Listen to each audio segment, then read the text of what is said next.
नमस्कार, मैं आपके साथ महादेव बम शंकर। नए साल के दिन लोग इधर उधर गए, अपने घरों की तरफ गए ड्यूटी से छुट्टी लेकर या फिर घूमने के लिए। उसके बाद उन्हें पता चला कि वही फंस गए, क्योंकि अचानक जो है वो बस ड्राइवर स्ट्राइक पे हैं, टैक्सी वाले स्ट्राइक पे हैं। तो सवाल उठ रहा है कि ये स्ट्राइक पे क्यों है, क्योंकि हिट एंड रन मामले पर मोदी सरकार की तरफ से एक नया कानून आया है। तो ये कानून क्या है, क्यों लोगों में इसका डर है, जिसकी वजह से जो बस ड्राइवर हैं, ट्रक ड्राइवर हैं, ये सभी स्ट्राइक पे चले गए हैं। आखिर क्या डर है? दरअसल ये जो नया कानून आया है हिट एंड रन का, इसमें 10 साल तक की जेल की सज़ा है और 7 लाख रुपए तक जुर्माने का प्रावधान है। और यही वजह है कि जो देश भर में चक्का जाम की इस वक्त स्थिति बनी हुई है। दिल्ली से लेकर महाराष्ट्र तक, यूपी से लेकर उत्तराखंड तक, बिहार तक, हर जगह यही स्थिति है। इनफैक्ट मुंबई में तो कई पेट्रोल पंप पर पेट्रोल ही ख़त्म हो गया लगभग। तो ऐसी स्थिति में सवाल उठ रहा है कि जब अगर ट्रक ड्राइवर ट्रक नहीं चलाएगा तो फिर बुनियादी जो चीज़ें हैं वो कैसे सेवाएं लोगों तक पहुंचेंगी। ट्रांसपोर्ट सेवाएं ठप होंगी तो फिर लोगों को अलग अलग तरीके से परेशानियों का सामना करना पड़ेगा। तो सवाल है कि आखिर अब देखिए, इसके लिए आपको समझना पड़ेगा कि आखिर ये पूरा क्या कानून है, क्या मोदी सरकार ऐसा कानून लेकर आई है। क्योंकि हिट एंड रन को लेकर पहले भी कानून था। तो अब सवाल उठ रहा है कि पहले जो कानून था, तो अब इस कानून को लाने की क्या जरूरत पड़ी, नया हिट एंड रन कानून की। और दूसरा कि इसमें इतना बड़ा सख्ती क्या कर दी गई इसमें कि ड्राइवर इतने डर गए हैं कि भाई अब सब जो है वो कह रहे हैं कि हम ट्रक नहीं चलाएंगे, क्योंकि ट्रक मालिक का ये कहना है कि ड्राइवर मना कर रहा है ट्रक चलाने से। तो ऐसा क्या प्रावधान कर दिया गया इसमें कि ड्राइवर मना कर रहा है कि भाई चलने को तैयार नहीं है या ड्राइवरी छोड़ने को तैयार है। दरअसल केंद्र सरकार ने हिट एंड रन को लेकर जो कानून बनाए हैं, इसके तहत अगर कोई ट्रक या डंपर चालक किसी को कुचलकर भागता है तो 10 साल तक उसकी जेल होगी। पहले ये 2 साल जेल की सज़ा थी और उसमें भी होता है बेलेबल, एक तरीके से ऑफेंस हुआ करता था, जिसमें कुछ दिनों में जमानत मिल जाती थी। और अब जो कर दिया है 10 साल की जेल, नॉन बेलेबल है। दूसरा ये कि इसमें 7 लाख रुपए तक का जो है वो जुर्माना भी देना होगा। तो एक बड़ा अमाउंट है। तो ऐसे में अब सवाल उठ रहा है कि जो पहले 2 साल जेल थी, अब 10 साल, इतना 7 लाख रुपए का जुर्माना। तो अब यही जो स्थिति है, हालांकि इसमें है नया कानून लागू होने के बाद अब क्या होगा कि दोषी को 10 साल तो जेल में रहना ही होगा, लेकिन घायल को अगर अस्पताल पहुंचा देता है तो उसमें कुछ प्रावधान में उसको रियायत मिल सकती है। अब ट्रक और डंपर चालक जो है इसी कानून का विरोध कर रहे हैं। दरअसल ट्रक ड्राइवर तो ये हैं, ये लोग पूरे दिन सड़कों पे रहते हैं, लंबी लंबी यात्रा करते हैं, ट्रैवल करते हैं ये, तब इनको इस बात का डर है। अब तक क्या होता था कि हादसा होने पर ड्राइवर के खिलाफ आईपीसी की धारा 279 यानी लापरवाही से वाहन चलाने, 304A यानी लापरवाही से मौत और 338 यानी जान जोखिम में डालने के तहत केस दर्ज होता रहा है। अब तो आईपीसी खत्म कर दिया गवर्नमेंट, जब क्रिमिनल लॉ लेके आई है। तो इसी को लेकर इतना विरोध है। नए कानून में क्या है कि मौके से फरार होने पर ड्राइवर के खिलाफ अब 104(2) के तहत केस दर्ज होगा। पुलिस या मजिस्ट्रेट को सूचित न करने पर उसे 10 साल की कैद के साथ जुर्माना भी उसको देना होगा। अब जब से इसको लेकर के विरोध प्रदर्शन शुरू हो गया है महाराष्ट्र में, कुछ जगह तो स्थिति ये हो गई कि हिंसक आंदोलन हुआ है। प्रदर्शन कर रहे लोगों ने वहां से गुजरने वाले वाहनों पर पथराव किया, पुलिस के साथ झड़प की। नवी मुंबई के नेरुल में सुबह सुबह ट्रक चालकों के एक समूह ने पुलिसकर्मी पर हमला बोल दिया। समझ सकते हैं कि कितने लोग गुस्से में हैं वहाँ, और इसमें एक पुलिसकर्मी घायल हो गए। इसके बाद पुलिस को मुंबई बेंगलुरु राजमार्ग पर जमा भीड़ को तितर बितर करने के लिए बल प्रयोग करना पड़ा, लाठीचार्ज करना पड़ा। अब इसी तरीके से ट्रक चालक ने ठाणे जिले के मीरा भाईंदर इलाके में मुंबई अहमदाबाद राजमार्ग पर वाहन को रोक दिया।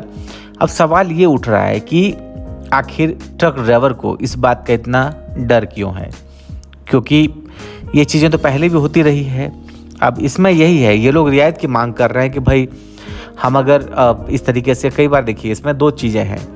एक तो ये कि गवर्नमेंट किस इंटेंशन से लेके आई है, ये आपको देखना पड़ेगा कि आखिर इसको इतने सख्त कानून लाने की क्या ज़रूरत थी। और दूसरा ये कि अगर ये कानून आ गया है अस्तित्व में, तो उसके बाद किस तरह की दिक्कतें शुरू होंगी। और दूसरा कि जो ड्राइवर या जो वाहन चालक हैं उसके अंदर ऐसा क्या डर है जिसकी वजह से वो प्रोटेस्ट पे आ गए हैं, गुस्से पे हैं, प्रदर्शन कर रहे हैं, क्योंकि उनकी रोजी रोटी वही है। उसके बावजूद अगर इस तरह का प्रदर्शन है तो सवाल उठ रहा है कि वो ये प्रदर्शन क्यों कर रहे हैं। देखिए, पहली बात तो ये कि हर साल सड़कों पर हज़ारों लोग बेमौत मारे जा रहे हैं, हादसे का शिकार हो रहे हैं।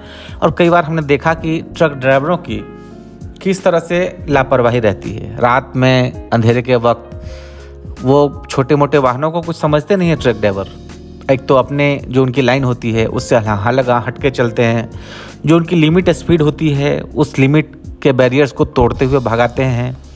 और छोटे मोटे गाड़ियाँ या बाइक वाला कोई आ जाए तो ऐसे मार के भागते हैं। इनफैक्ट कई ट्रक पे तो नंबर प्लेट तक नहीं होती है। तो इसीलिए ज़रूरी है कि जब तक आप स्ट्रिक्ट लॉ नहीं लाएंगे ना, लोगों में डर नहीं होगा।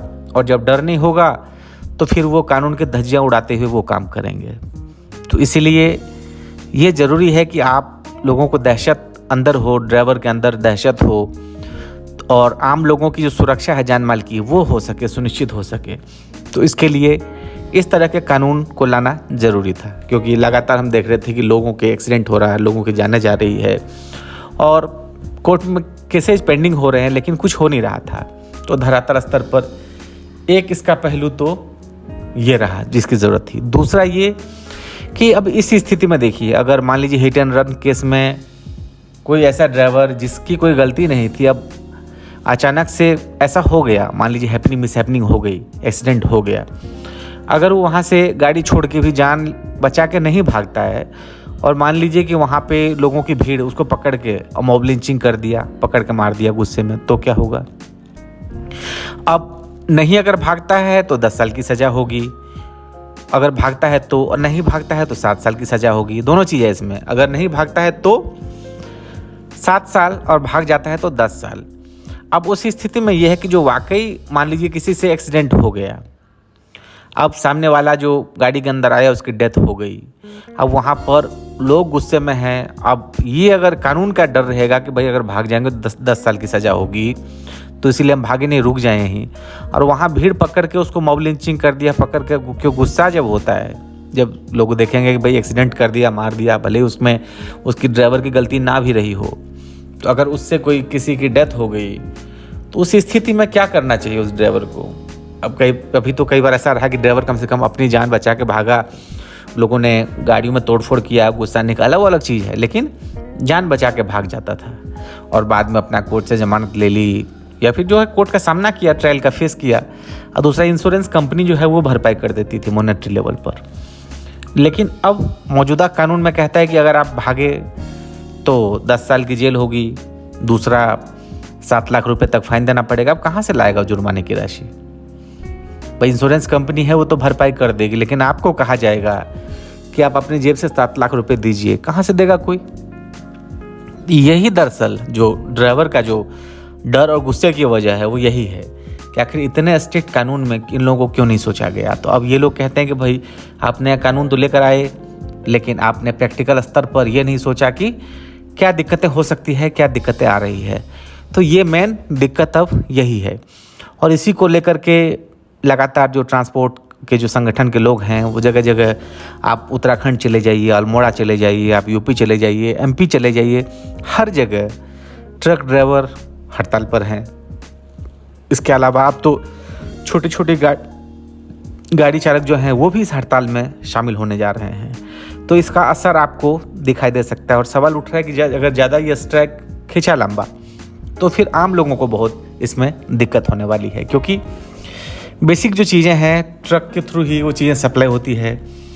तो अगर ये ट्रक का जो स्ट्राइक है वो अगर जारी रहता है तो फिर आम लोगों को बहुत इसमें दिक्कत आने वाली है। दूसरी बात यह कि देखिए, इसमें ज़रूरी तो था कि आप एक स्ट्रिक्ट कानून लाएं, लेकिन कहीं ना कहीं एक बार उन पक्षों को भी ज़रूर देखना चाहिए। और आपको डिबेट कैसे लगा आप ज़रूर हमें ये बताएं। इसके साथ ही आप इस चैनल को ज़रूर सब्सक्राइब करिए और इस वीडियो को ज़रूर लाइक करिए। आप सभी का बहुत बहुत शुक्रिया, धन्यवाद।